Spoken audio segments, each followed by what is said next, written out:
السلام علیکم، کیسے ہیں آپ سب؟ آج ہم پڑھنے والے ہیں میرا عشق میری ذات، ازکرم نادیہ شاہ۔ گڑیا میری جان، اسے بچا لو، وہ تکلیف میں ہے، اسے میری ضرورت ہے۔ ماں جان کے بخار میں ذرا بھر کمی نہیں آئی تھی، تپتے وجود پر پسینے کی ننھی ننھی بوندیں ابھر رہی تھی اور نیم غنودگی کے عالم میں وہ بے ربط انداز میں ایک ہی نام پکارے جا رہی تھی، گڑیا۔ ان کی آواز میں ایسی بے بسی تھی کہ سننے والے کا دل بھی مٹھی میں بھین جاتا تھا۔ صاحبہ کب سے ان کے پہلوں میں بیٹھی انہیں سنبھالنے کی کوشش کر رہی تھی، مگر ماں جان کی بے قراری ہر گزرتے لمحے کے ساتھ بڑھتی جا رہی تھی۔ کبھی وہ اچانک اٹھنے کی کوشش کرتی تو کبھی بے اختیار ہاتھ ہوا میں لہرا دیتی، جیسے کسی بہت دور موجود وجود کو اپنی طرف بلانا چاہتی ہوں۔ فاتح، گڑیا کو میری ضرورت ہے، وہ ٹھیک نہیں ہے، مجھے اس کے پاس جانا ہے۔ ان کی کپ کپاتی آواز سن کر صاحبہ کی آنکھیں پھر سے بھیگ گئیں۔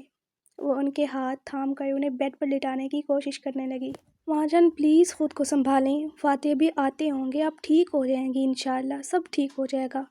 مگر ممتا کی وہ بے قرار روح کسی تسلی کو قبول کرنے کے لیے تیار نہیں تھی۔ نہیں، میری گڑیا مجھے بلا رہی ہے، مجھے اس کے پاس جانا ہے۔ گڑیا میری جان، اسے بچا لو، وہ تکلیف میں ہے، اسے میری ضرورت ہے۔ ان کی آہیں صاحبہ کا دل بھی نوچ رہی تھی۔ عین اسی لمحے دروازہ کھلا۔ فاتح اندر داخل ہوا تو سامنے کا منظر دیکھ کر اس کے قدم وہیں رک گئے۔ ماں جان نیم بے ہوشی کے عالم میں مسلسل سر ہلا رہی تھی، ہاتھوں میں لگی ڈرپ کی سوئی بے ترتیب حرکت کر رہی تھی، جبکہ صاحبہ انہیں قابو کرنے کی ناکام کوشش کر رہی تھی۔ ماں جان، فاتح ایک لمحہ ضائع کیے بغیر دوڑ کر ان کی جانب بڑھا۔ اس نے ان کے چہرے کو دونوں ہاتھوں کے پیالے میں بھرا اور جھک کر بے حد نرمی سے بولا، دیکھیں میں ہوں فاتح، آپ کا فاتح، آپ بالکل فکر نہ کریں، آپ جلد سے ٹھیک ہو جائیں، پھر ہم گھر چلیں گے۔ مگر ان کی دھندلاتی آنکھوں میں پہچان کی کوئی روشنی نہ اتری۔ وہ اب بھی ایک ہی نام پکار رہی تھی، گڑیا۔ فاتح کی انگلیاں ان کے چہرے پر ٹھہر گئیں۔ فاتح، گڑیا رو رہی ہے، وہ ٹھیک نہیں ہے، مجھے اس کے پاس جانا ہے۔ یہ سن کر اس کے سینے میں جیسے کسی نے مٹھی بھیج دی۔ وہ جانتا تھا کہ وہ کس گڑیا کی بات کر رہی تھی۔ وہ تھک گیا تھا جھوٹ بولتے بولتے، اور اب پہلے مرتبہ اسے اپنی ماں سے بولے گئے جھوٹ اپنے ہی گلے میں پھننا محسوس ہوئے۔ خدایا میری گڑیا کو اپنے حفظ و امان میں رکھنا۔ ماں جان کی آنکھوں سے آنسو بہہ نکلے۔ فاتح نے نظریں چرا لی۔ وہ دا گریٹ فاتح سکندر، جو اپنی ماں کے قدموں میں دنیا رکھ دینے کی طاقت رکھتا تھا، مگر اس وقت ان کی سب سے بڑی خواہش پوری کرنے سے بالکل قاصر تھا۔ کتنی عجیب بے بسی تھی۔ میں ڈاکٹر کو بلا کر آتا ہوں۔ اپنی بھیگتی آنکھیں چھپاتے ہوئے وہ فوراً پلٹا اور کمرے سے باہر نکل گیا۔ اسے معلوم تھا کہ اگر ایک لمحہ اور وہاں رکا تو اس کی برسوں سے مضبوط دکھائی دیتی شخصیت شاید اپنی ہی ماں کے سامنے بکھر جائے گی۔ چند ہی دیر بعد ڈاکٹر آ گیا۔ ماں جان کو سکون کا انجیکشن دیا گیا تو ان کا بے قرار وجود آہستہ آہستہ پرسکون ہونے لگا، بلکہ بوجھل ہوئیں اور وہ گہری غنودگی میں ڈوب گئی۔ مگر نیند کی دہلیز پار کرنے سے پہلے بھی ان کے لب ہلتے رہے، گڑیا، صرف ایک نام جو ان کے لبوں سے تسبیح کے دانوں کی طرح پھسلتا رہا۔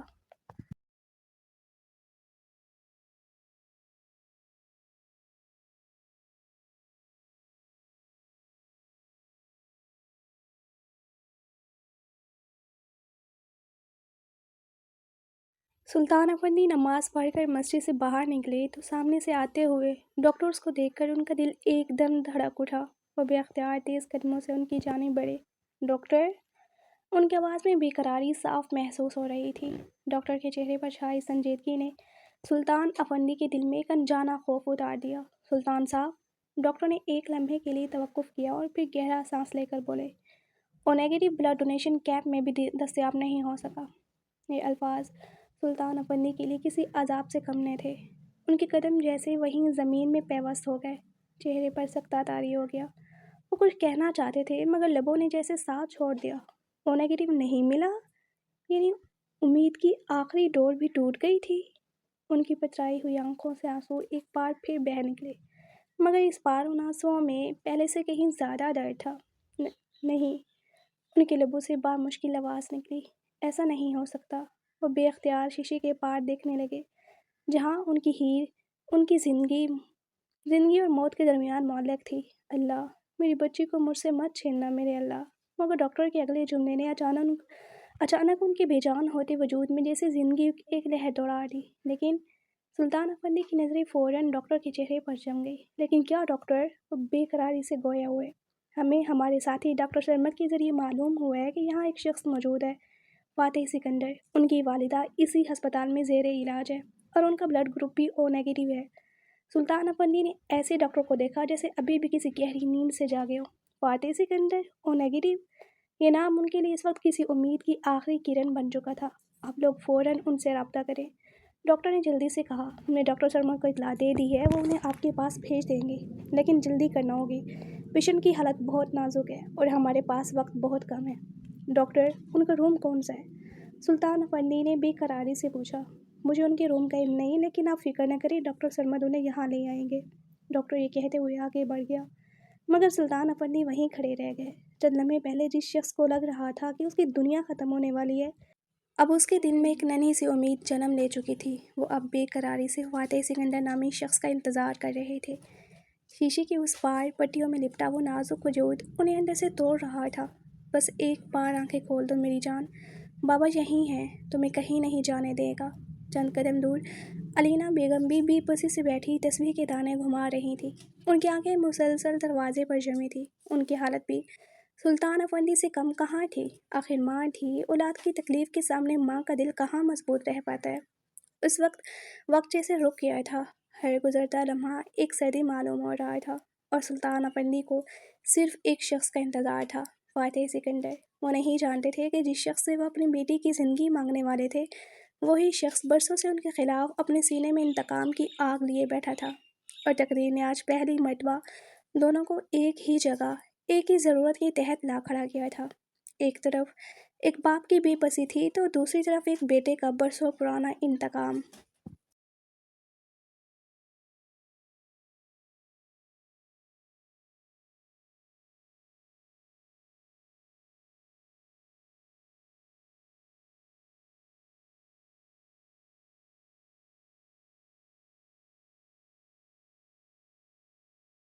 فاتح سکندر اس وقت اپنے سامنے موجود شخص کو دیکھ کر بامشکل اپنے ضبط کو قائم رکھے ہوئے تھا۔ تیش کی شدت سے اس کے دماغ کی نسیں جیسے پھٹنے کو تھیں۔ سرمد کے کہنے پر وہ ایک انتہائی سیریس مریض کو خون عطیہ کرنے یہاں آیا تھا۔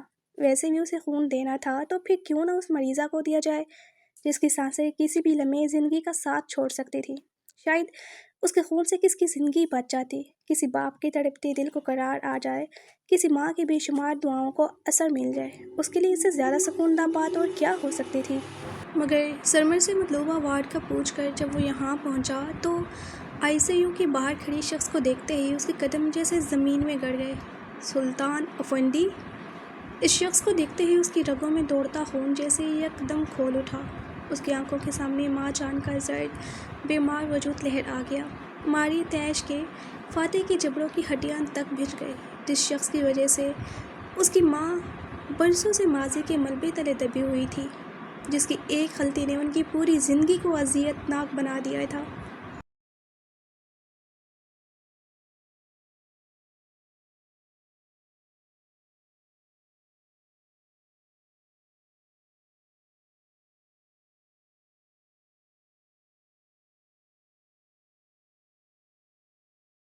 وہ آج اسی کے سامنے کھڑا تھا۔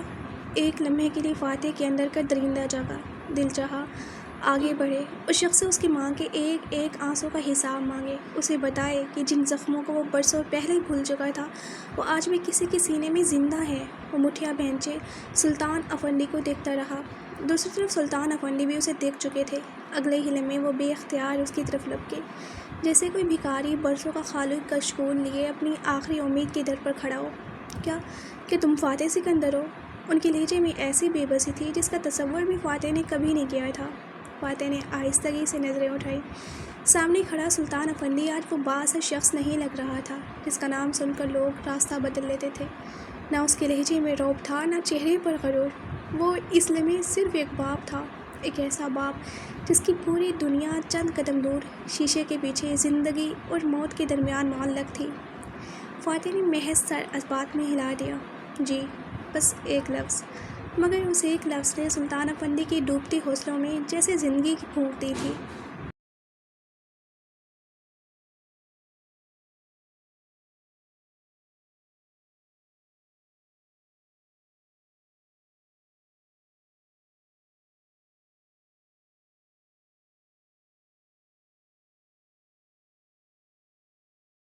وہ فوراً اس کے قریب آئے۔ پلیز جلدی کرو، میری بیٹی کو بچا لو۔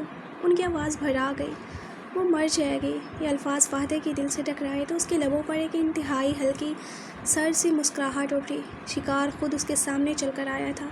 جس شخص کو وہ برسوں سے توڑنے کا خواب دیکھتا آیا تھا، آج وہ خود اس کے سامنے اپنی سب سے قیمتی چیز کی زندگی کی بھیک مانگ رہا تھا۔ قدرت نے شاید انتقام کا اس سے زیادہ عجیب موقع کبھی نہیں دیا تھا۔ سلطان افندی نے بے قراری سے اس کا بازو تھامنا چاہا، مگر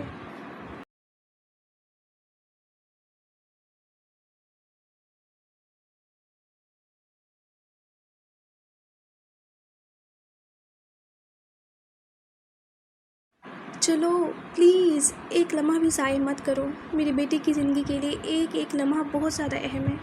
بے قراری سے کہتے ہوئے سلطان افندی نے ایک مرتبہ پھر اس کا چوڑا بازو تھام لیا، مگر مقابل نے بڑی ہی سرد مہری سے اپنا بازو ان کی گرفت سے چھڑا لیا، جیسے ان کا لمس بھی اسے گوارا نہ ہو، جیسے چھوتے ہی کوئی ناپاکی اس کے وجود سے چمٹ جانے کا خدشہ ہو۔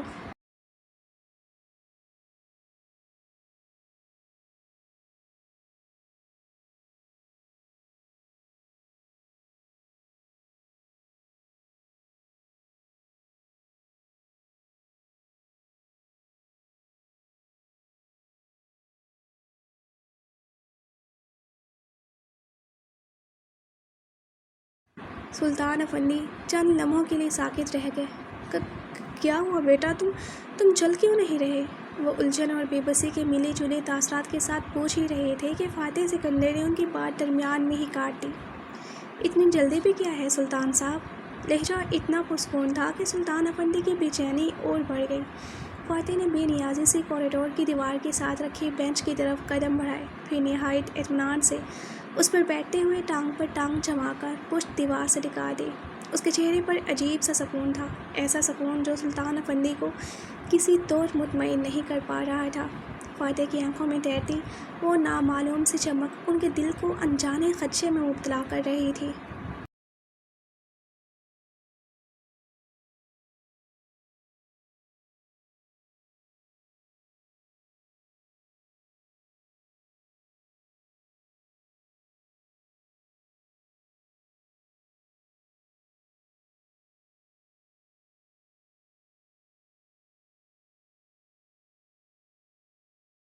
وہ اسے دیکھتے رہے۔ کچھ تھا، بہت کچھ تھا سامنے موجود اس وجاہت کے شاہکار شخص کے انداز میں جو ان کی سمجھ سے بالکل باہر تھا۔ وہ آخر چاہتا کیا تھا؟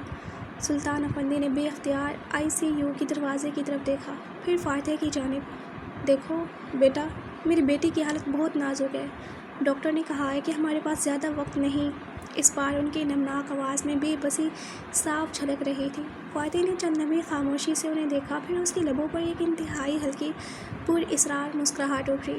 آپ کی بیٹی کی جان بچانے کے بدلے مجھے کیا ملے گا سلطان افندی صاحب؟ ایک آنکھ بند کرتے وہ نہایت ہی کمینگی سے بولتا۔ افندی صاحب کے تن بدن میں آگ لگا گیا۔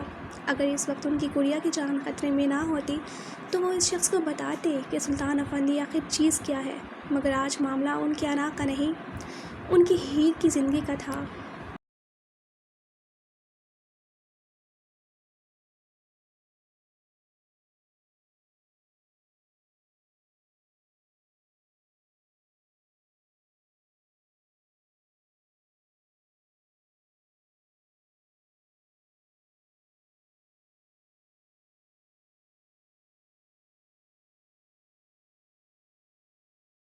انہوں نے ضبط سے اپنی بھڑکتی ہوئی نگاہیں فاتح پر جمائیں اور گہری سانس لے کر بولے، جو چاہیے مانگ لو، بس میری بیٹی کو بچا لو۔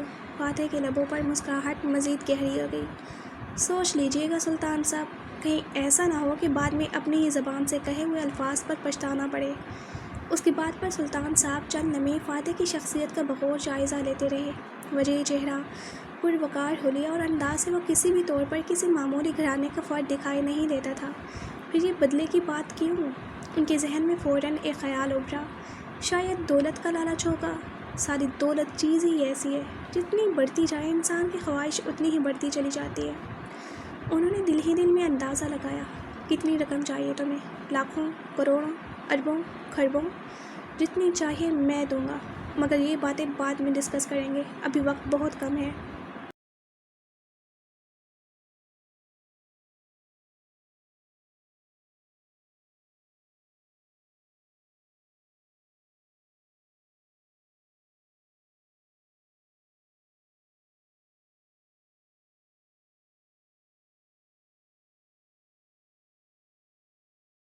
فاتح نے ان کی بات سنی تو اس کے لبوں پر ایک طنزیہ مسکراہٹ پھیل گئی۔ وہ آہستگی سے سیدھا ہو کر بیٹھا۔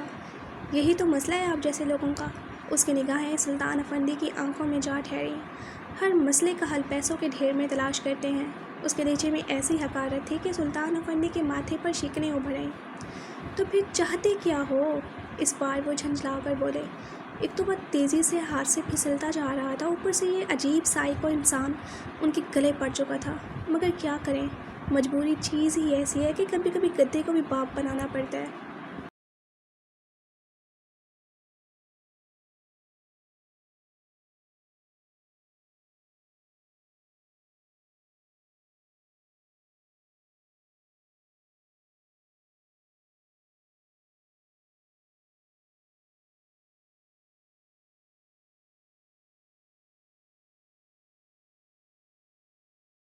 ان کی حالت دیکھتے ہی فاتح کے لبوں پر ایک پراسرار مسکراہٹ ابھری۔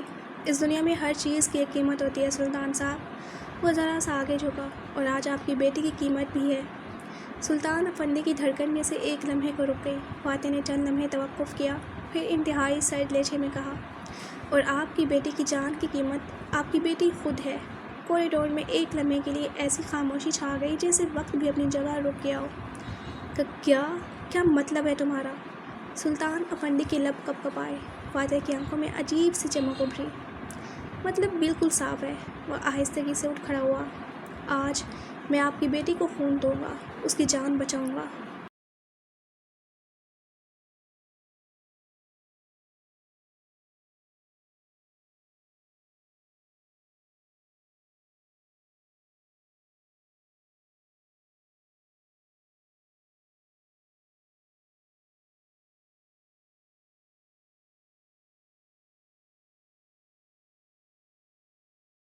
وہ ایک قدم مزید ان کی طرف بڑھا۔ اور بدلے میں مجھے آپ کی بیٹی چاہیے۔ اس کی بات پر سلطان افندی پہلے تو کچھ پروسیس نہ کر سکے، مگر جب سمجھ میں آیا تو یک لخت ان کا پورا وجود شدت تیش سے کانپ اٹھا۔ کیا بکواس کر رہے ہو تمہاری ہمت کیسے ہوئی میری بیٹی کا نام اپنی گندی زبان پر لانے کی؟ اگلے ہی لمحے وہ فاتح کا گریبان پکڑ چکے تھے۔ ارے ریلیکس سلطان صاحب، کیا کر رہے ہیں آپ؟ اتنا غصہ صحت کے لیے بالکل بھی مفید نہیں، اور وہ بھی اس عمر میں تو بالکل بھی نہیں۔ اس نے انتہائی اطمینان سے ان کے ہاتھ اپنے گریبان سے ہٹانے کی کوشش کی، مگر سلطان افندی کا غصہ قابو سے باہر ہو چکا تھا۔ میں تمہیں زندہ نہیں چھوڑوں گا۔ ان کی آنکھیں غصے سے سرخ ہو رہی تھیں۔ فاتح کی نگاہیں چند لمحے ان کے چہرے پر ٹکی رہیں۔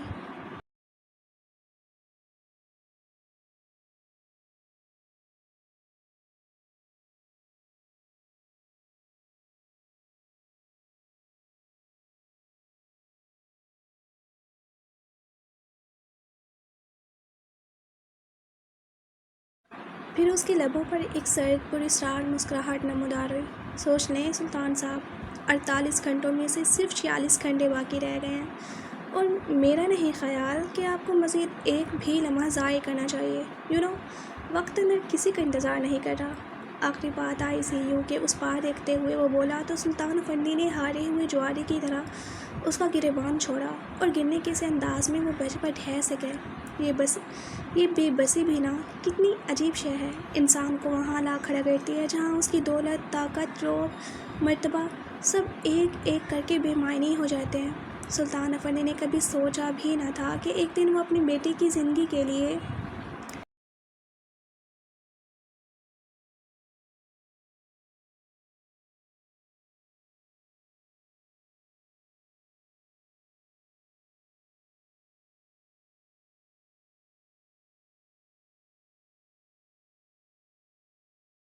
کسی اجنبی کے سامنے یوں بے بس بیٹھے ہوں گے۔ وہ شخص جس کے ایک اشارے پر لوگ اپنی گردنیں جھکا دیتے تھے، آج اپنی اکلوتی بیٹی کی ایک سانس کے لیے دوسرے کی رحم و کرم پر تھا۔ ان کی آنکھوں کے سامنے صرف ایک ہی منظر تھا، ہیر، ان کی گڑیا، ان کی زندگی، ان کا سب کچھ۔ ٹھیک ہے، میں تیار ہوں۔ سلطان افندی کی آواز میں شکست صاف محسوس کی جا رہی تھی۔ فاتح چند لمحے انہیں دیکھتا رہا، پھر اس کے لبوں پر ایک سر سی مسکراہٹ ابھری۔ اچھا فیصلہ ہے، آئی لائک اٹ۔ میں ریاضی سے بولتا وہ ایک مرتبہ پھر بینچ پر بیٹھ گیا۔ مگر مسئلہ یہ ہے سلطان صاحب، میں خون دینے کے بعد آپ کے ملک جانے کا خطرہ کیسے مول لے سکتا ہوں؟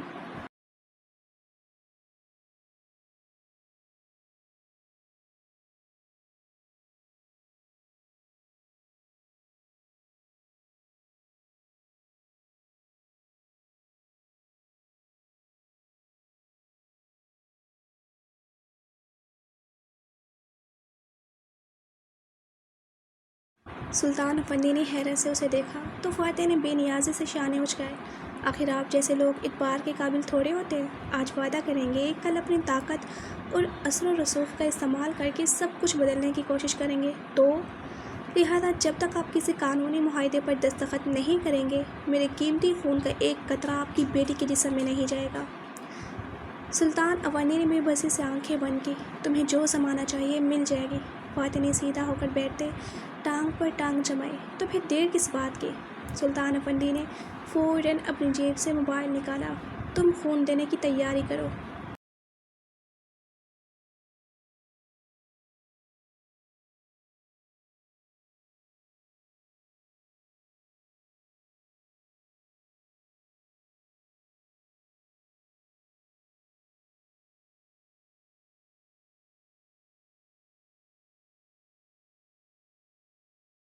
میں اپنے وکیل کو بلوا کر ابھی معاہدہ تیار کرواتا ہوں۔ جو شرط تم نے رکھی ہے وہ تحریری طور پر درج ہوگی۔ فاتح کی آنکھوں میں ایک لمحے کے لیے عجیب سی چمک ابھری۔ شکار خود اپنے قدموں سے اس کے بچھائے ہوئے جال میں آ چکا تھا۔ "دیٹس گڈ ڈیسیژن"، وہ ہلکی سی مسکراہٹ کے ساتھ بولا۔ نہ جانے آنے والا وقت کس کس کے حق میں فیصلہ لکھنے والا تھا، فاتح کے انتقام کے، سلطان افندی کی بے بسی کے، یا پھر ہیر کی اس زندگی کے جس سے وہ ابھی تک بے خبر تھی۔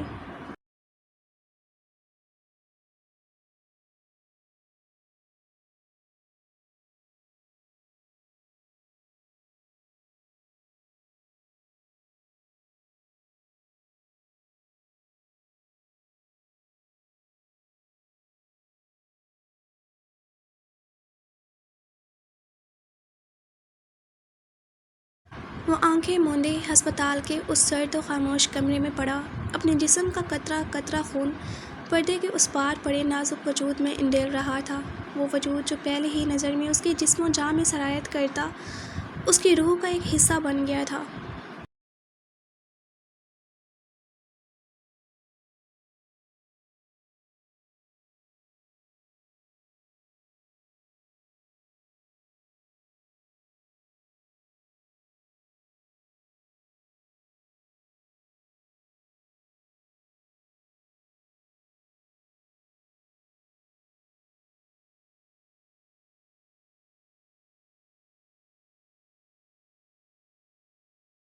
اور اب جب روح کا وہ حصہ تکلیف میں تھا تو فاتح سکندر کو سکون کہاں ملنا تھا؟ مارے ضبط کے اس نے سختی سے اپنی آنکھیں مزید کھینچ لیں تو پہلی ملاقات کا وہ منظر منو آئین بند پلکوں کے پیچھے ابھرا۔ وہ نیلی آنکھوں والی مغرور شیرنی اپنی معصوم مگر قاتل اداؤں کے ساتھ دی گریٹ فاتح سکندر کا چین و قرار لوٹ چکی تھی، اور وہ کچھ بھی نہ کر سکا تھا۔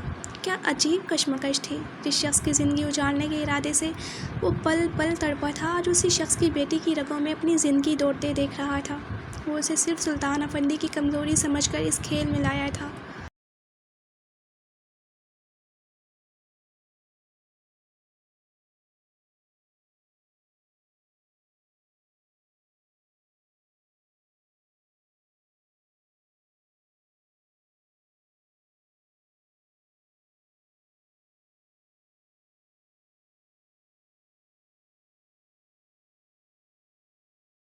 مگر اب جانے کیوں اس نازک وجود کی تکلیف اس کی اپنی جان نکالنے کے در پہ تھی۔ ضبط کی تنابیں چھوٹی تو وہ وحشت زدہ سا آنکھیں کھولتا، خالی ہوتی رب کا کینولا اپنے ہاتھ سے بے دردی سے کھینچ گیا۔ "سر، آپ یہ کیا کر رہے ہیں؟" نرس جو مسلسل اس کی نگرانی کر رہی تھی اس حرکت پر گھبرا کر فوراً اس کی جانب بڑھی۔ "پلیز آپ ہاتھ بالکل نہ ہلائیں، ابھی آپ کا بلڈ ڈونیشن مکمل ہوا ہے، آپ کو آرام کی ضرورت ہے۔" فاتح نے جیسے اس کی بات سنی ہی نہ ہو۔ اس کی نظریں بے اختیار سامنے لگے پردے پر جا ٹھہری، جس کے اس پار ہیر زندگی اور موت جس کے اس کے پار ہیر زندگی کی ڈور تھامے بے خبر پڑی تھی۔ اگلے ہی پل وہ اٹھا، پردے کے اس پار جانے ہی لگا تھا جب اچانک نرس اس کے درمیان حائل ہوئی۔ "سر، پلیز آپ ادھر نہیں جا سکتے۔"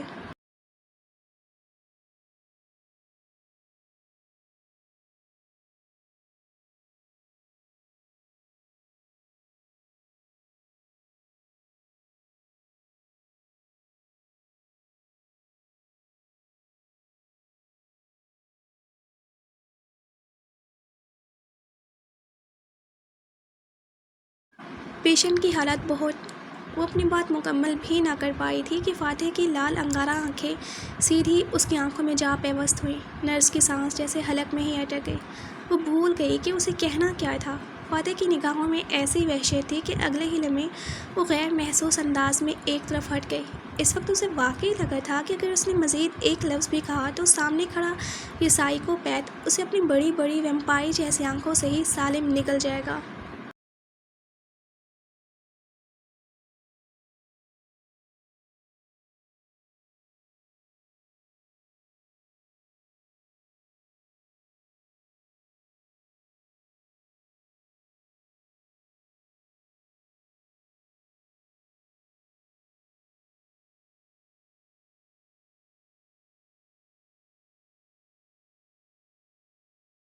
فاتح نے اس کی طرف دوبارہ دیکھنا بھی گوارا نہ کیا۔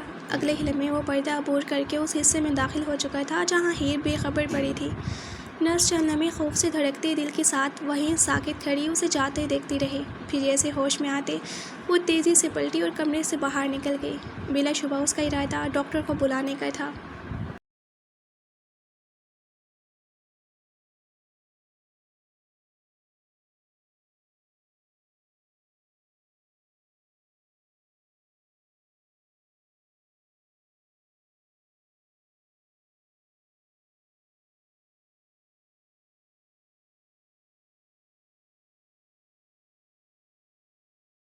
وہ بستر کی بائیں جانب رکھی کرسی پر سر جھکائے بیٹھا ہیر کے کمزور بے جان سے ہاتھ کو دیکھ رہا تھا۔ نہ جانے کیوں اس لمحے اس کا دل چاہ رہا تھا کہ کسی بھی طرح اپنے مغرور شیرنی کی وہی جاندار غراہٹ سن لے، مگر جب خاموشی مزید برداشت نہ ہوئی تو وہ اٹھ کھڑا ہوا۔ بستر کے قریب بیٹھتے وہ ہیر کے ماسک زدہ چہرے پر جھک گیا۔ پٹیوں میں لپٹا وہ نازک وجود آج اس قدر بے بس تھا کہ فاتح کو اپنی ہی نگاہوں پر یقین نہیں آ رہا تھا۔ ہیر افندی، تم ایسے مجھے چھوڑ کر نہیں جا سکتی۔ اس کی آواز دھیمی مگر عجیب سی گرفت لیے ہوئے تھی۔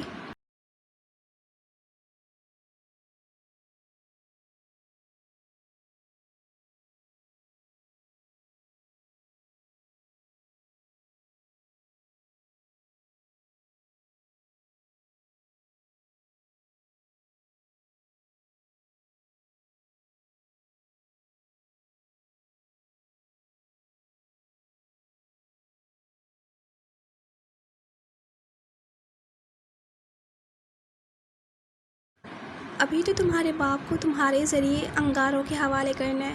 ابھی تو تمہیں فاتح سکندر کی رگوں میں دوڑتی وحشت اپنے اس نازک وجود پر برداشت کرنی ہے۔ باخدا میری شدتیں تمہارے سوا کوئی برداشت نہیں کر سکتا۔ آخری جملہ کہتے ہوئے وہ ذرا سا مزید جھکا، پھر ایک سر سانس لبوں سے خارج کی اور ہیر کی بند پلکوں پر چھوڑی اور کھڑا ہو گیا۔ پھر چند لمحے اسے خاموشی سے دیکھنے کے بعد اس نے مدھم لہجے میں کہا، جلدی سے ٹھیک ہو جاؤ کہ تمہیں فاتح سکندر کی پناہوں میں بھی تو آنا ہے۔ کچھ دیر پہلے ہوئے معاہدے کا سوچتے وہ پر اسرار مسکراہٹ سے بولتا، ایک آخری نظر اس کے پٹیوں میں جکڑے وجود پر ڈالتا باہر نکل گیا۔ پیچھے اس ٹھنڈے کمرے میں مشینوں کی مسلسل بپ کی آوازیں مزید گہری ہوتی ماحول کو بوجھل سا بنا گئیں۔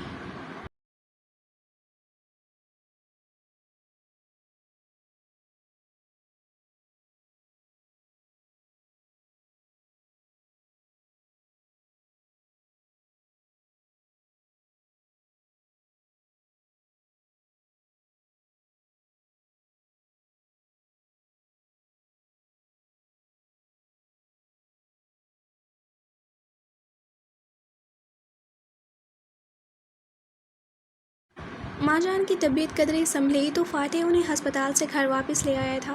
دوسری طرف ہیر کی حالت بھی اب خطرے سے باہر تھی اور ڈاکٹرز کے مطابق وہ کسی بھی وقت ہوش میں آ سکتی تھی۔ فاتح گھر تو واپس آ گیا تھا مگر ہسپتال اور ہیر پر نظر رکھنا وہ بالکل نہیں بھولا تھا۔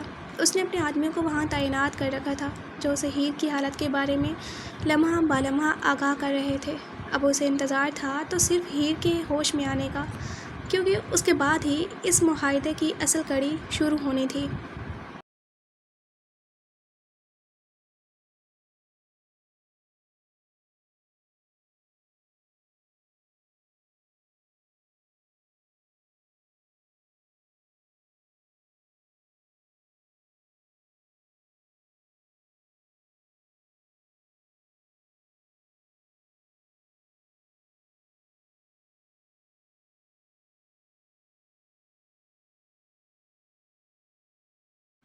وہ سلطان افندی کی فطرت سے بخوبی واقف تھا۔ ایسے شخص پر محض زبانی وعدے کا اعتبار کرنا اسے حماقت لگتا تھا۔ کیا بعید تھا کہ وقت آنے پر وہ اپنی طاقت، دولت اور اثر رسوخ استعمال کر کے وعدے سے مکر جاتے۔ اس لیے اس نے بھی ہر پہلو سے اپنی بساط بچھاڑ دی تھی۔ اپنے وکیل کو تمام ضروری دستاویزات تیار رکھنے کا حکم دے چکا تھا۔ نکاح کے لیے ضروری انتظامات بھی مکمل کیے جا چکے تھے۔ وہ اس وقت کھڑکی کے پاس کھڑا گہری سوچ میں ڈوبا تھا کہ اچانک اس کا فون بج اٹھا۔ اس نے اسکرین پر نظریں جمائیں۔ ہسپتال سے کال تھی۔ اس نے فوراً کال ریسیو کی۔ یس، فاتح سکندر اسپیکنگ۔ دوسری طرف کی خبر سننے کے بعد اس کے چہرے پر ایک عجیب سی مسکراہٹ پھیل گئی۔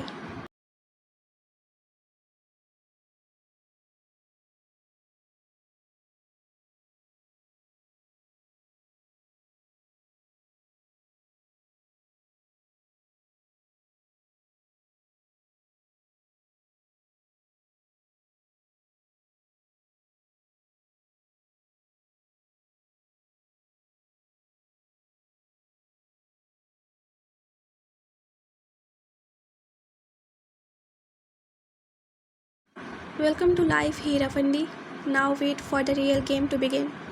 اگلے ہی لمحے وہ میز سے اپنا والیٹ، کیز اور باقی ضروری سامان اٹھاتے حویلی سے نکلتا چلا گیا۔ ہیر کو آج پورے 2 دن بعد ہوش آیا تھا۔ اس نے آنکھیں کھولی تو دھندلی نظروں کے سامنے 2 شناسا چہرے جھکے ہوئے دکھائی دیے۔ چند لمحوں تک وہ انہیں پہچاننے سے قاصر رہی، پھر جیسے جیسے نگاہوں کی دھند چھٹتی گئی، سامنے سلطان افندی اور علینا بیگم کے بے چین چہرے واضح ہوتے چلے گئے۔ دونوں کی آنکھوں میں ٹھہرے آنسو دیکھ کر ہیر نے ناسمجھی سے ارد گرد نگاہ دوڑائی۔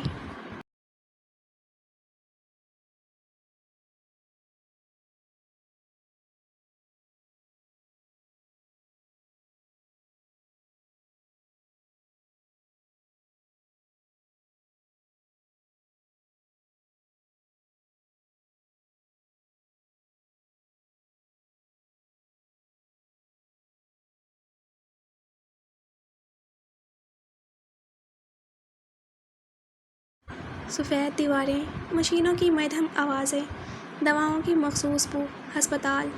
اگلے ہی لمحے یادوں کے چند بھیانک ٹکڑے اس کے ذہن کے پردے پر ابھرے۔ برف سے ڈھکی سڑک، تیز رفتار گاڑی، اچانک سامنے آتا ہوا بلی کا بچہ اور پھر ایک زوردار ٹکر۔ اس کے دل کی دھڑکن بے ترتیب ہوئی، مگر اس سب سے پہلے اس کے ذہن میں وہ رات ابھرے، وہ اجنبی، وہ خوفناک آنکھیں اور اس کی پراسرار آواز۔ ہی نے فوراً اپنی سوچوں کو جھٹک دیا۔ نہیں، ابھی نہیں۔ وہ اس وقت اس واقعے کو یاد نہیں کرنا چاہتی تھی۔ اس نے اٹھنے کی کوشش کی، مگر جسم میں موجود کمزوری نے اس کی تمام قوت کا مذاق اڑا دیا۔ ذرا سا اٹھنے پر ہی سر کے پچھلے حصے میں درد کی شدید لہر اٹھی اور اس کے لبوں سے بے اختیار سسکی نکل گئی۔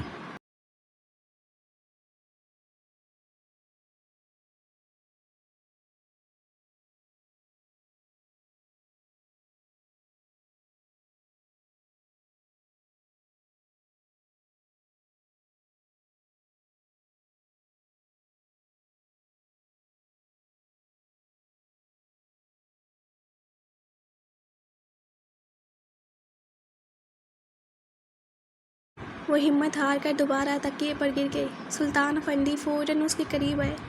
کیسی ہے میری گڑیا؟ ان کی بھیگی ہوئی آواز میں چھپی بے قراری نے ہیر کے دل کو چھو لیا۔ تم نے تو ہمیں بہت پریشان کر دیا تھا۔ ہیر نے آہستہ سے آنکھیں کھولی اور اپنے سامنے کھڑے باپ کو دیکھا۔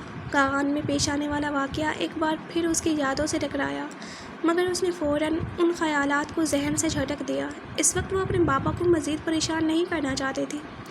خشک لبوں پر بڑی مشکل سے ایک مدھم سی مسکراہٹ آئی۔ ابھی سے شکایتیں شروع کر دی؟ ابھی تو وہ ہوش میں آئی ہے۔ علینا بیگم نے سلطان افندی کو پیار سے روکا اور آگے بڑھ کر ہیر کا ہاتھ اپنے ہاتھوں میں لے لیا۔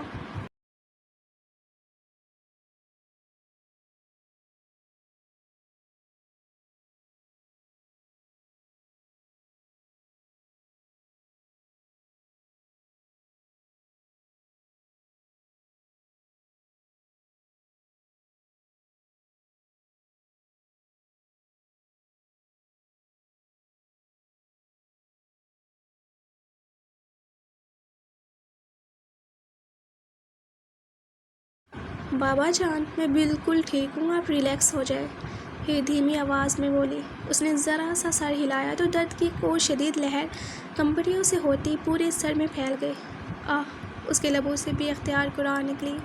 گڑیا، آرام کرو میری جان۔ علینا بیگم فوراً اس کے قریب جھکی۔ ابھی کوئی بات نہیں کرنی، تم ہوش میں آ گئی ہو، فی الحال ہمارے لیے یہی بہت ہے، باقی سب باتیں بعد میں ہوں گی۔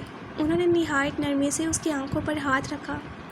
ہند نے بھی کوئی مزاحمت نہیں کی۔ والدین کی موجودگی نے شاید اس کے خوف زدہ دل کو لمحہ بھر کے لیے اطمینان بخش دیا۔ چند ہی منٹ گزرے تھے کہ دواؤں کے اثر اور شدید نکاہت کے باعث اس کی پلکیں پھر بوجھل ہونے لگیں۔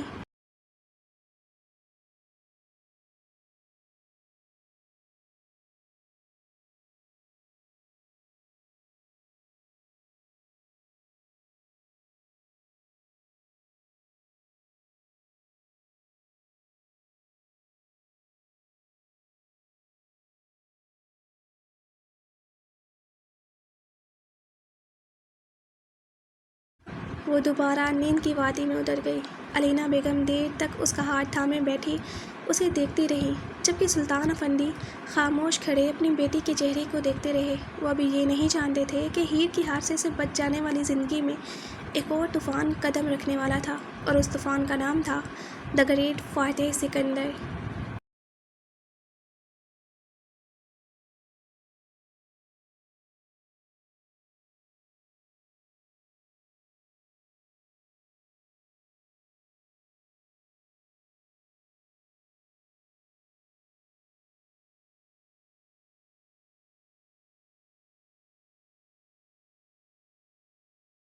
ایک ہفتے بعد ہیر کی طبیعت اب خاصی سنبھل چکی تھی۔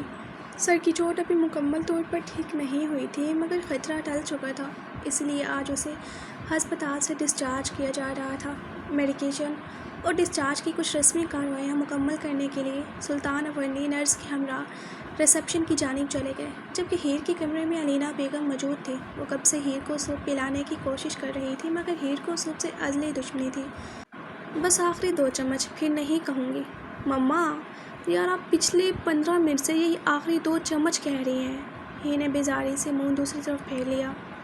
علینا بیگم نے گھور کر اسے دیکھا۔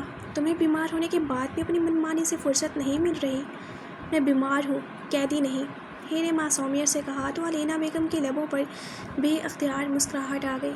دوسری طرف سلطان افندی نرس کی ہدایت کے مطابق ڈسچارج پیپرز پر دستخط کر رہے تھے کہ اچانک ایک مانوس جاندار آواز ان کے کانوں سے ٹکرائی۔ سلطان صاحب، اگر آپ کو یاد ہو تو آپ نے کچھ اور پیپرز پر بھی سائن کیے تھے۔ قلم تھامے ان کی انگلیاں ایک دم ساکت ہو گئیں۔ وہ آواز وہ کیسے بھول سکتے تھے؟ آہستہ سے پلٹ کر دیکھا تو فاتح سکندر بالکل ان کے پیچھے کھڑا تھا۔ سیاہ لباس میں ملبوس وہ شخص چہرے پر عجیب سا اطمینان لیے انہیں دیکھ رہا تھا، جیسے دونوں کے درمیان کچھ ہوا ہی نہ ہو۔ سلطان افندی کے جبڑے بھنچ گئے۔ تم یہاں؟ ان کے لہجے میں غصہ صاف جھلک رہا تھا۔ فاتح نے بے نیازی سے شانے اچکائے۔ جی، میں یہاں کیوں نہیں آ سکتا کیا؟ وہ ذرا اور قریب آیا اور انتہائی بے تکلف سے ان کے کندھے پر ہاتھ رکھنے لگا، مگر سلطان افندی نے فوراً اس کا ہاتھ جھٹک دیا۔ فاتح نے اپنے ہاتھ کی طرف دیکھا، پھر سلطان افندی کے چہرے کی طرف۔ لبوں پر ہلکی سی مسکراہٹ نمودار رہی۔ ارے سلطان صاحب، یہ کیا؟ وہ مصنوعی حیرت سے بولا۔ ہسپتال سے نکلتے ہی آپ نے مجھے جوس میں سے سوری دودھ میں سے مکھی کی طرح نکال پھینک رہے ہیں۔ کمینگی سے بولتے وہ ذرا سا جھک کر ان کی آنکھوں میں دیکھتے ہوئے بولا۔ ویل، مجھے تو برا نہیں لگا، آخر ہونے والے سسر جی ہیں آپ، اتنا سا کمپرومائز تو بنتا ہے۔ سسر، یہ ایک لفظ سلطان افندی کے ضبط کی آخری حد توڑ گیا۔ خبردار، دوبارہ مجھے سسر کہا تو میں تجھ جیسے گھٹیا انسان کے حوالے اپنی بیٹی ہرگز نہیں کروں گا۔ فاتح چند لمحے خاموشی سے انہیں دیکھتا رہا، پھر اس کے لبوں پر ایک سرد مسکراہٹ پھیل گئی۔ مجھے معلوم تھا آپ یہی کہیں گے۔ وہ ایک قدم پیچھے ہٹا۔ اس لیے تو میں تیاری کے ساتھ آیا ہوں۔ سلطان افندی کی پیشانی پر بل پڑ گئے۔ کیا مطلب؟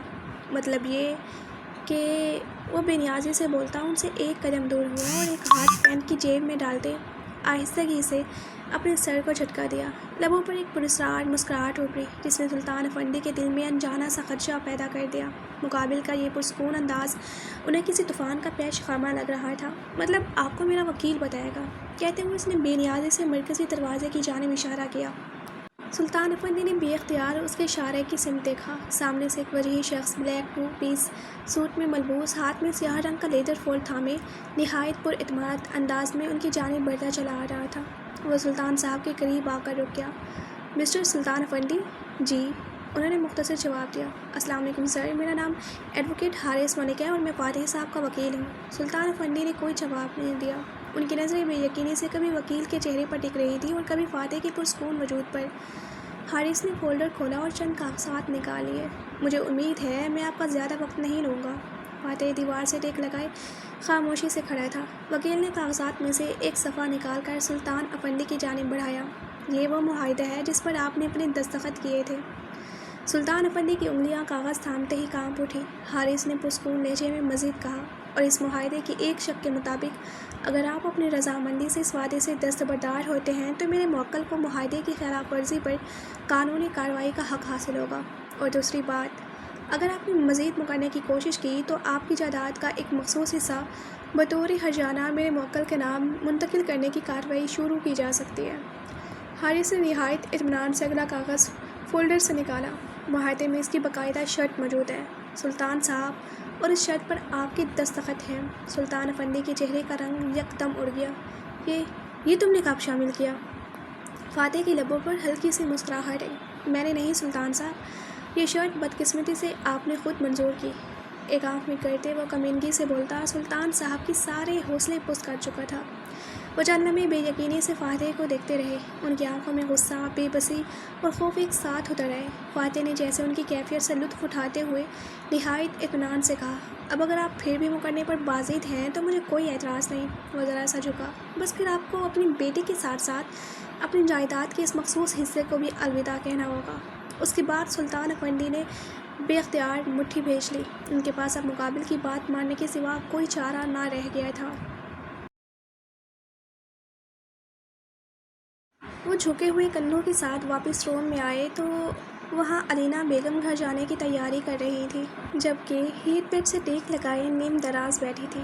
دروازہ کھلنے کی آواز پر ہیر کی نگاہ فوراً اپنے باپ کی طرف اٹھی۔ سلطان افندی کا جھکا ہوا وجود اور چہرے پر چھائی غیر معمولی سنجیدگی دیکھ کر اس کے ماتھے پر تشویش کی لکیریں ابھر آئیں۔ بابا، کیا ہوا؟ آپ ٹھیک تو ہیں نا؟ اس کی فکر مند آواز پر سلطان افندی نے زبردستی لبوں پر ایک پھیکی سی مسکراہٹ سجائی۔ ہاں گڑیا، میں بالکل ٹھیک ہوں۔ مگر ان کی آواز میں چھپی شکست ہیر سے کہاں پوشیدہ رہ سکتی تھی؟ وہ مزید کچھ پوچھتی اس سے پہلے ہی سلطان افندی اس کے قریب جا پہنچے۔ آہستگی سے جھکتے ہوئے انہوں نے اس کے پٹی سے ڈھکے ماتھے پر شفقت بھرا بوسہ دیا۔ چند لمحے وہ اسی طرح اس کے قریب جھکے رہے، جیسے اپنی جان کے اس ٹکڑے کو آخری بار دل بھر کر دیکھ لینا چاہتے ہوں۔ ہیر نے ان کا ہاتھ تھام لیا۔ بابا، اب واقعی ٹھیک ہیں؟ اس بار سلطان افندی کی پلکیں بھیگ اٹھی۔ انہوں نے فوراً چہرہ دوسری جانب کر لیا تاکہ بیٹی ان کی آنکھوں میں اتری بے بسی نہ دیکھ سکے۔ بس تم جلدی سے ٹھیک ہو جاؤ گڑیا، تمہیں اس حالت میں دیکھ کر شاید میرا دل کمزور پڑ گیا ہے۔ ہیر نے دھیرے سے مسکرانے کی کوشش کی۔ میں ٹھیک ہوں بابا، آپ اتنے پریشان کیوں ہو رہے ہیں؟ سلطان افندی نے جواب دینے کے بجائے اس کے ہاتھ کو اپنے دونوں ہاتھوں میں لیا اور بے اختیار سہلانے لگے۔ کاش وہ اسے بتا سکتے کہ ان کی پریشانی اس کی بیماری نہیں تھی، اصل قیامت تو اب ان کی دہلیز پر کھڑی تھی۔ گڑیا، اگر بابا تمہارے لیے کوئی فیصلہ لیں تو؟ سلطان افندی کی آواز اچانک بھر آ گئی۔ وہ جیسے الفاظ کا انتخاب کرنے کی کوشش کر رہے تھے مگر زبان ساتھ نہیں دے رہی تھی۔ ہیر نے حیرت سے ان کی طرف دیکھا۔ کیسا فیصلہ بابا؟ سلطان افندی نے جواب دینے کے بجائے اس کے ہاتھ پر اپنی گرفت مضبوط کر لی۔ بس اتنا سمجھ لو، اگر کبھی تمہیں میری خاطر کوئی ایسا فیصلہ کرنا پڑے جو تمہیں پسند نہ ہو تو کیا تم اپنے بابا کی بات مان لو گی؟ ہیر کے چہرے پر الجھن پھیل گئی۔ بابا، آپ مجھے کیوں ڈرا رہے ہیں؟ آخر ہوا کیا ہے؟ وہ جواب دینے ہی والے تھے کہ اچانک کمرے کا دروازہ کھلا۔ علینا بیگم بھی چونک کر دروازے کی جانب متوجہ ہوئی۔ اگلے ہی لمحے چند اجنبی مرد کمرے میں داخل ہوئے۔ ان کے پیچھے ایک ایسا چہرہ بھی تھا جسے دیکھتے ہیر کی آنکھیں حیرت سے پھیل گئی۔ تم؟ وہ اچانک اونچی آواز میں بولی۔ یہ تو وہی تھا جسے پچھلی 2 ملاقاتوں میں اس کی خوب تو میں ہو چکی تھی، مگر یہ یہاں کیا کر رہا تھا؟ اور باقی لوگ کون ہیں؟ مولوی صاحب یہاں کیوں ہیں؟ اس کا ذہن اس وقت کچھ بھی پروسیس نہیں کر پا رہا تھا۔ اور پھر اگلے کچھ لمحوں میں جو کچھ اسے معلوم ہوا وہ واقعی ہیر کی آواز گم کرنے کے لیے کافی تھا۔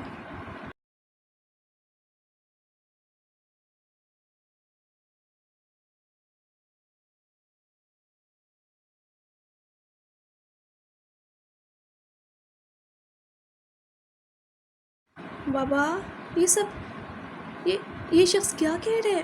بولے نا بابا۔ مارے صدمے کے ہیر کے منہ سے الفاظ ٹوٹ ٹوٹ کر نکل رہے تھے۔ اسے یقین ہی نہیں آ رہا تھا کہ جو کچھ اس کی سماعتوں نے سنا وہ حقیقت بھی ہو سکتی ہے۔ اس کے بابا اس کا سودا کیسے کر سکتے ہیں؟ اس وقت ہیر مانو سر سے پاؤں تک سن ہو چکی تھی۔ اس کی نگاہیں بار بار سلطان افندی کے چہرے پر جا ٹھہرتی تھی، جیسے وہاں سے کوئی ایسا جواب مل جائے جو فاتح کی ہر بات کو جھوٹا ثابت کر دے۔ مگر سلطان افندی کی جھکی ہوئی نظریں اور آنکھوں میں ٹھہرا بے بسی کا سیلاب اس کے دل میں عجیب سا خوف اتار رہا تھا، جبکہ فاتح سنجیدہ تاثرات چہرے پر سجائے خاموشی سے اس کے بیڈ کے دوسرے کنارے پر کھڑا تھا۔ ہیر کبھی اسے دیکھتی تو کبھی اپنے باپ کو۔ فاتح اسے سلطان افندی کے دستخط شدہ کاغذات بھی دکھا چکا تھا، مگر اس کے باوجود ہیر کا دل اس حقیقت کو ماننے سے انکاری تھا۔ یہ سب جھوٹ ہے نا بابا؟ اس نے جیسے خود کو تسلی دینے کے لیے پوچھا تھا۔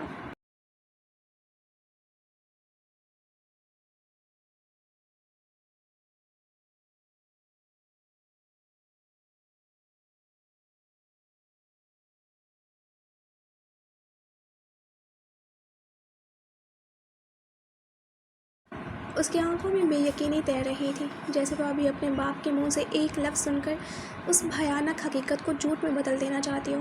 مگر سلطان افندی کے پاس کہنے کو کچھ نہ تھا۔ وہ اپنی بیٹی کے زرد پڑتے چہرے کو دیکھ کر اندر ہی اندر خود کو کوس رہے تھے۔ کاش وہ وقت دوبارہ لوٹ سکتا، کاش وہ کوئی اور راستہ نکال سکتے، کاش اپنی گڑیا کی زندگی بچانے کے لیے انہیں یہ فیصلہ نہ کرنا پڑتا۔ مگر اس وقت وہ مجبور تھے۔ اپنی بیٹی کو موت کے منہ میں جاتا دیکھنے کے بجائے انہوں نے اپنی عزت، اپنا غرور، اپنا اختیار سب کچھ داؤ پر لگا دیا۔ انہوں نے اپنی بیٹی کی زندگی خریدی تھی، مگر اس کی قیمت اپنی بیٹی کی خوشیاں رکھ دی تھی۔ اور یہی خیال سلطان افندی کے سینے میں خنجر کی طرح اتر رہا تھا۔ بابا! ہیر کی لرزتی آواز نے انہیں حال میں لوٹایا۔ وہ اس کے قریب آئے، مگر اس کی آنکھوں میں دیکھنے کی ہمت نہ کر سکے۔ گڑیا، مجھے معاف کر دو میرا بچہ۔ اس کے ماتھے پر شفقت سے لب رکھتے وہ علینا بیگم کو آنکھوں سے اشارہ کر کے ان کے حکم پر ایک گہرا سانس لیتے ہی علینا بیگم نے سائڈ پر پڑے بیگ سے سفید چادر نکالتے ہیر کے ہچکولے کھاتے نازک وجود کو ڈھانپ دیا۔ اس شخص نے آج تک ان سے کبھی کوئی مشورہ کیا تھا جو آج ان کی بیٹی کی زندگی کے بارے میں مشورہ لیا جاتا؟ نکاح کے کاغذات پر دستخط کرنے سے پہلے ہیر نے ایک بار پھر اپنے بے بس باپ کی طرف دیکھا، وہی سلطان افندی جن کے ایک اشارے پر بڑے بڑے لوگ راستہ بدل لیا کرتے تھے، جن کے روب و دبدبے کے سامنے کسی کی زبان کھولنے کی جرأت نہ ہو رہی تھی، آج اپنی بیٹی کے سامنے یوں کھڑے تھے جیسے دنیا کا سب سے بے اختیار انسان ہو۔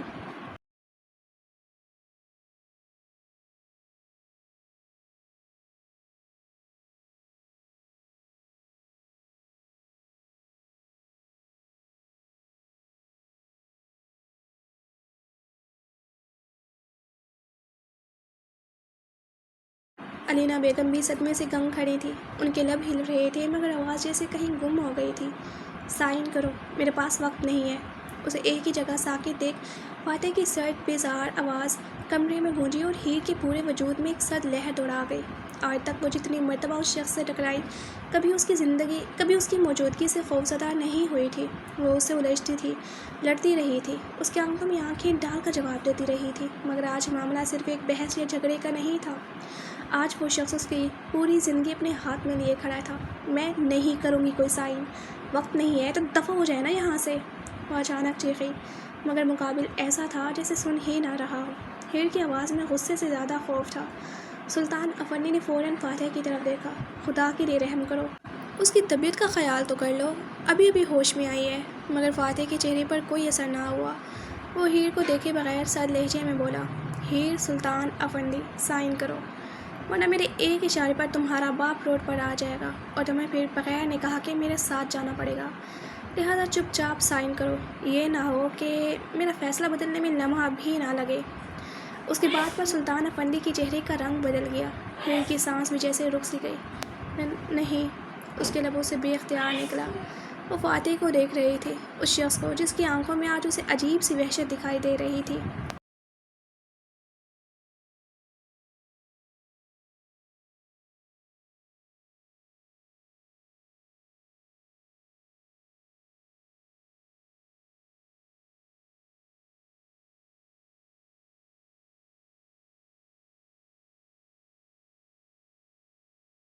جو پہلی 2 ملاقاتوں میں تو بالکل مفقود تھی۔ میں ایسا نہیں کر سکتی۔ اس کی آواز ٹوٹ سی گئی۔ فاتح نے نکاح نامہ اس کے سامنے سے اٹھایا۔ تو ٹھیک ہے، مجھے کوئی اعتراض نہیں، بغیر نکاح کے بیوی رکھنے پر۔ اس کی بات پر کمرے میں قبر جیسی خاموشی چھا گئی۔ ہیر نے کانپتی ہوئی نگاہوں سے اپنے باپ کو دیکھا۔ سلطان افندی کی آنکھوں میں آنسو تھے، بس ایک نظر، اور وہ ہار گئی۔ اس کا دل جیسے کسی نے مٹھی میں لے کر بھیج دیا۔ وہ آہستہ سے پیپر فاتح کے ہاتھ سے چپڑتی گود میں رکھتی سائن کر گئی۔ انگلیاں اس قدر کانپ رہی تھی کہ قلم پکڑنا بھی دشوار ہو رہا تھا۔ ہر دستخط کے ساتھ اسے محسوس ہو رہا تھا جیسے اس کی زندگی کا ایک ایک دروازہ اس کے پیچھے بند ہوتا جا رہا ہو۔ آخری صفحے پر قلم رکھتے ہی اس کی آنکھوں کے سامنے اندھیرا چھانے لگا، اور اگلے ہی لمحے اس کا کمزور وجود ایک طرف کو لڑھک گیا۔ گڑیا! سلطان افندی لبک کر آگے بڑھے اور اسے اپنی باہوں میں تھام لیا۔ ہیر کی آنکھیں بند ہو چکی تھیں۔ فاتح چند لمحے اسے دیکھتا رہا، پھر اس نے میز پر پڑھا نکاح نامہ اٹھایا۔ اس کے لبوں پر ایک ایسی فاتحانہ مسکراہٹ ابھری جس میں برسوں کی کوئی پرانی پیاس بجھنے کا احساس تھا۔ وہ سلطان افندی کے قریب آیا۔ بیٹی کی شادی مبارک ہو سسر جی۔ سلطان افندی نے اسے خون اشام نظروں سے دیکھا۔ بکواس بند کرو، بہت جلد میں اپنی بیٹی کا پیچھا تم سے چھڑواؤں گا۔